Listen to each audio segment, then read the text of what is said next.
I was a good sleeper until I retired. Sounds crazy, I know, and I'm going to explain. After a 40-year nursing career, I had some important lessons to learn. I worked hard for many decades, and the day finally came when my husband and I could officially retire. The first year was happy and uneventful, and my family and I were blessed with good health. The second year of retirement, I was almost killed in a horseback riding accident. It took the entire second year for me to recover from multiple fractures and other very serious injuries. Needless to say, my sleep suffered greatly, and my sleep-wake internal clock was all out of whack. The third year of retirement, my husband got gravely ill with multiple major health events. I became his full-time caregiver just as the country went on lockdown from the pandemic. The pandemic part is significant, as I had no backup, no opportunity for a break. Everybody was on lockdown. I delivered A+ care to him 24/7, and as for the taking care of my health part of the equation, I got a big D-. And the sleep struggle continued.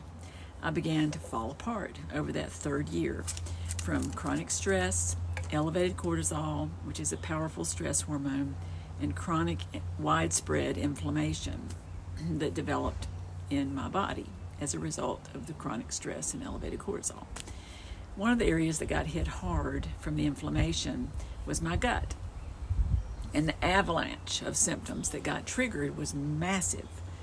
Constant depressed feelings, anxious, irritable, angry, no energy, severe brain fog, bloating, weight gain, aching all over.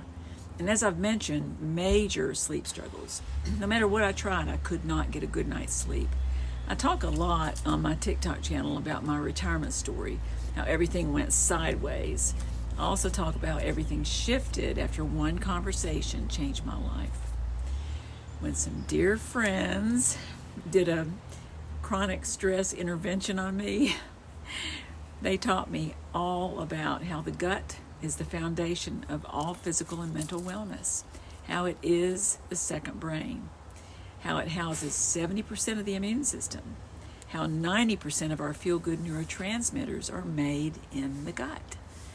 Things like dopamine, serotonin, GABA, and norepinephrine. How the critical signaling between the gut, the heart, and the brain gets messed up when the gut is sick. They introduced me to Happy Juice, and I started to feel better. My gut microbiome was back up and running once I got to the root cause of my symptoms.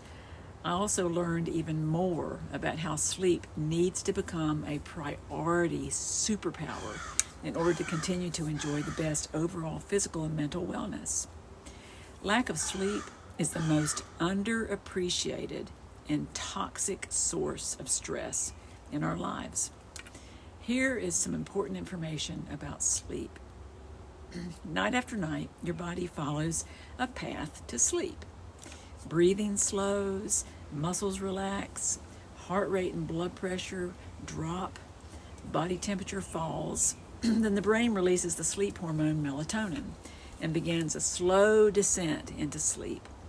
The rapid beta waves of being awake gradually change to slower alpha waves of relaxed alertness or calm wakefulness. Eventually, your brain drops into the still slower theta waves that dominate the various stages of sleep. And here's what they are during a full night's sleep. Stages 1 and 2 are light sleep, lasts about 10 to 15 minutes. Stage 3 is deep sleep, another 5 to 15 minutes, and when your physical body actually cleans itself and restores itself. Finally, we enter the deepest part of sleep in stage 4, lasting about 30 minutes, when your brain cleans itself, also called rapid eye movement sleep, REM sleep. Even though stage 4 lasts only about a half an hour, it's the most famous part of the sleep cycle because it's when we dream and exhibit rapid eye movement, or REM sleep. As a matter of interest, the muscles of the eyes are the only muscles that are able to move during REM sleep horizontally. The rest of our muscles are paralyzed temporarily. Have you ever tried to scream or run away from something when you're having a bad dream and you can't get your legs to move and you can't get any sound to come out of your throat. That's why. It's interesting, huh? Your total sleep cycle from stages 1 and 2 to final REM sleep takes about 90 minutes from start to finish, and it repeats itself over and over throughout the night. According to sleep researcher and neuroscientist Dr. Matthew Walker, brain activity during REM or dream sleep is 30% higher than during your most awake, productive part of the day. A study was done with research subjects who were allowed to sleep only 4 hours, then they were woken up. Blood testing was done on everybody that showed the natural killer or NK immune cells, whose job is to search out and destroy cancer cells in the body, had a 70% drop in their activity when sleep only lasted 4 hours. Scary. After 6 hours or less, a person has a 33% greater chance of being in a traffic accident. What we also know today through research is sleep issues are triggered by hormone imbalances. If you have trouble falling asleep, it's a GABA issue. My hack for this was to fix my gut health, so the neurotransmitter GABA was more available to me for rest and relaxation. Trouble staying asleep? It's a cortisol issue. When cortisol spikes during the night, so does your blood sugar. This causes the pancreas to release insulin to get the blood sugar back down. The drop in blood sugar can wake you up from sleeping. My hack for this is having a high-protein, healthy fat snack an hour or two before bedtime to help keep my blood sugar nice and stable throughout the night when I'm sleeping. If you don't wake up feeling refreshed in the morning, it's a melatonin issue.